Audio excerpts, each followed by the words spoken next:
एक मोटा बिल्ली पेड़ के नीचे सोया हुआ रहता है। तभी अचानक से एक मेंढक उसके ऊपर पानी डाल देता है। बिल्ला गुस्से के मारे लाल हो जाता है। वो पेड़ पर चढ़ के मेंढक को पकड़ने जाता है, मगर मेंढक अचानक से नीचे कूद जाता है। बिल्ला उसे तवा से मारता है, मगर मेंढक उसे गड्ढे में गिरा देता है और उसके ऊपर हंसने लगता है।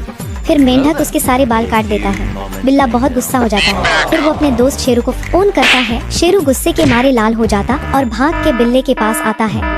मेंढक अपने बुलेट से जा रहा होता है, तभी शेरू उसे देख लेता है, फिर वहीं से कूद जाता है। फिर शेरू मेंढक के पीछे तेजी से भागता है, लेकिन मेंढक उसके ऊपर फेंक देता है। शेरू वहीं पे फाट जाता है और एकदम काला हो जाता है। फिर अब बिल्ला कहता है, शेरू तेरा बदला मैं लूंगा। फिर बिल्ला अपने बनाना बाइक से जाता है और पांडा को ढेर सारे बांस देता है।